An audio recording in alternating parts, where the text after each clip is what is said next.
What's going on, y'all? Welcome back to the shop.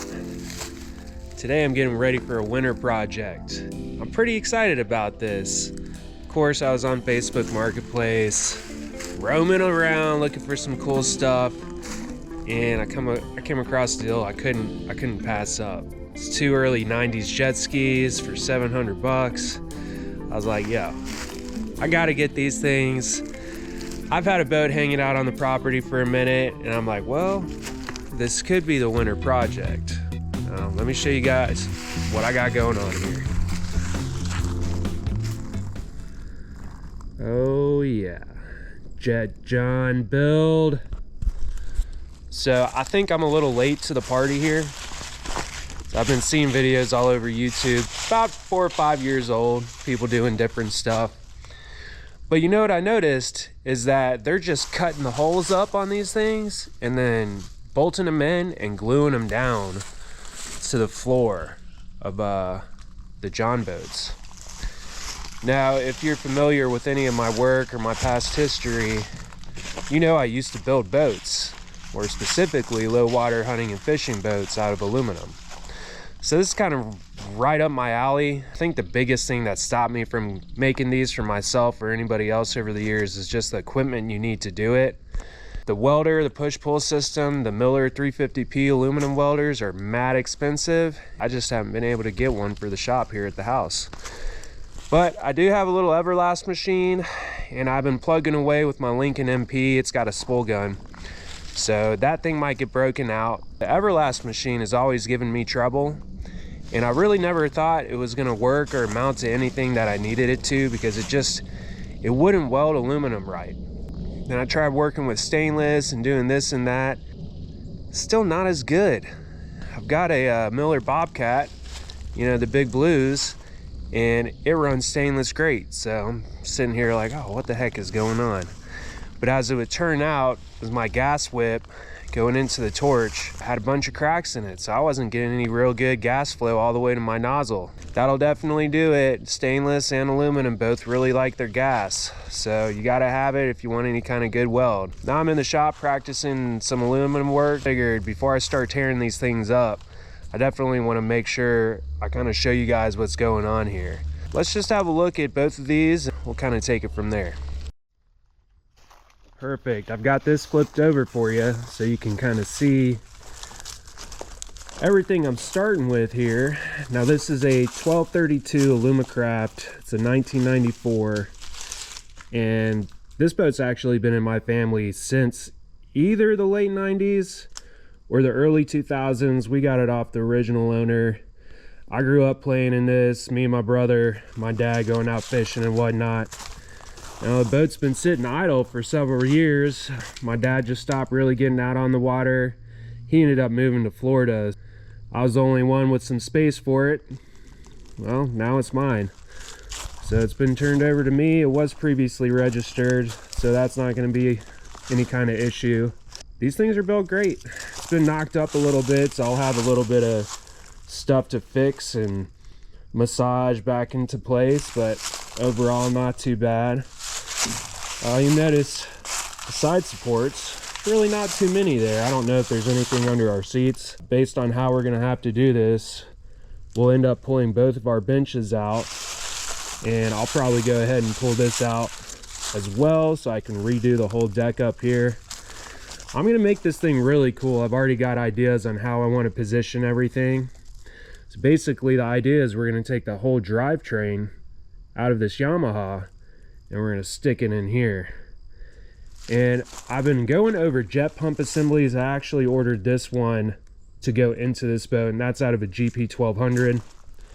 It's a little bit too big for what I was trying to do here. It does have the reverse. I do have the mid shaft assembly for it. Problem is, I can't really do too much. I'm gonna have to modify the coupler on this side to do a direct drive. And originally I'd seen one of the guys here on the old YouTubes using Predator engines, and he actually makes an adapter for this, which I do think is an awesome idea, and which is ultimately why I went back to go and buy 500, 650, or 700. he makes adapters that adapt from the Predator engines to these jet pump assemblies in a direct drive situation. I've seen a lot of folks do pulleys and belts, and it always shreds the belts or does this or that, and it's just not great. If you can have that adapter for the Lovejoy coupler, then you're in really good shape. Now, I just happened to luck out because I got two jet skis for 700, 350 a piece, and they both run really good. I'm gonna bypass using this. I got a whole ski for the same price as I got this for. I'll either save this for a bigger build because it's a 155 millimeter impeller, but I'm using 144 for a smaller boat. I think that'll ultimately be better, but the engine and everything runs on it, so why would I even mess around? It's a 70 horsepower engine versus putting like a Predator 420 in this, which still works really good. If I don't have to buy another engine or the adapter, coupler, or anything, I'm not going to. Now, hopefully, when I do go to take out the jet pump assembly in the Sea-Doo, or not the Sea-Doo, Wave Runner, God, don't let me do that, guys. Hopefully, it's got a nice flat bottom to it, and I'll be able to just weld it in back here instead of having to do bolting and sealant and all that kind of stuff. So likewise, I hope I'm going to be able to weld it to the back of the transom too. As far as fabrication goes, it'll just be real basic decking and stuff inside of here. The nice part about having the Wave Runner engine is it's water cooled, so it's going to be pulling water in from the jet pump assembly to cool it, which means I'll be able to deck over the back. Considering how it's sitting now, I would say the engine comes up to about right here in the jet ski.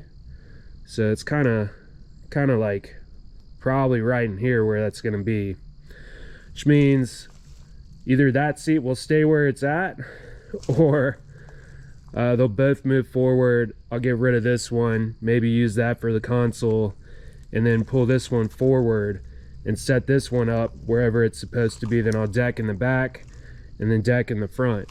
Girls got to have a place to lay out. I think I'm going to do a bimini top up here. We'll do two nice seats, do the controls on this side, do lights, stereo, all of that fun stuff. I think there's a lot of ability with this boat. It's one of the smaller units, and I'll probably will do some fishing or maybe hunting with it. I'm going to do a pretty rad camo job to it. OD green right there is pretty solid, but we're going to change it up and make it more woodsy like we got here in Georgia. I'm not really big into duck hunting, so I'm not going to worry about any of that. I'm going to do a lot of rivers with this, so I want to give it that river feel, you know. It's a nice bimini top, decks. I'm going to get that real nice deck mat or whatever. It's got all the cool designs and colors, or who knows. I'll worry about that when I get into making sure this thing floats and moves. Yeah, check this unit out here, man. She's ugly. I'll give it that. She's tore up.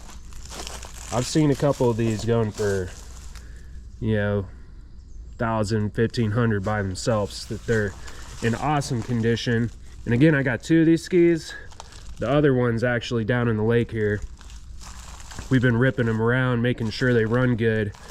Now, I will just say, this one runs, but the choke's got to stay open on it. She'll boogie. And no, I don't have it hooked up to water right now, but I ain't gonna run it that long.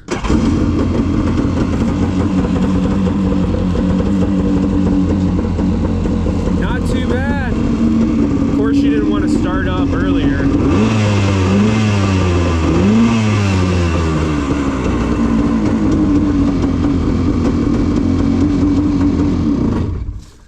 You can probably hear just a little bit of hesitation. It's got a clog jet or something. These skis haven't been run in, you know, 8 to 10 months. I think they put it on way earlier in the year, and they just been sitting. They did do some cleaning in there though, which I kind of like. Looks pretty good. Let's see if I can do this with one hand. There we go. Tank's really clean. It's almost like they replaced that guy. I don't know. So I'm probably going to do some filters. Let's see. It feels a little old, but it burns real good. I actually drained the other tank. She's running real good. She ain't having any issues. This one just needs the choke on a little bit to run. Oh well. She looks pretty good. She sounds good.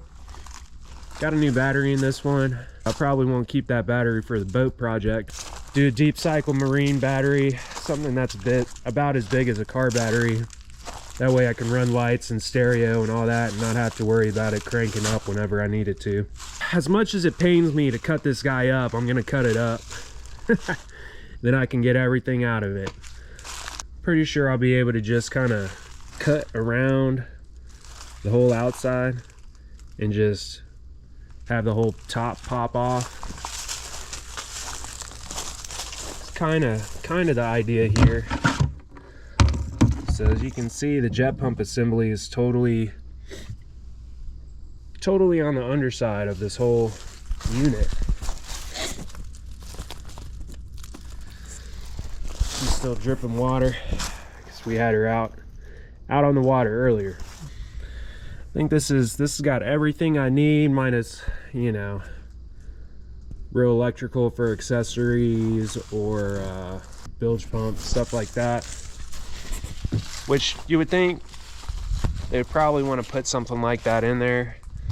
I know you see a lot of people do aftermarket ones just in case something decides to go bad on the water out there.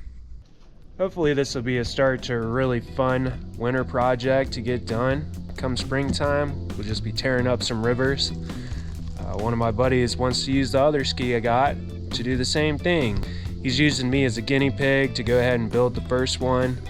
We'll get that squared away, and then he's got the same exact ski, just a year different, which, by the way, this is a 93 and the other one's a 92. We should have some good fabrication stuff in the middle of these videos. I'll just kind of bring you along to show you what the good parts are, what we need to talk about, and then of course testing and having fun with them. Anyway, hopefully you guys are having a good week, having a great day. I hope you have a wonderful evening. Catch you later.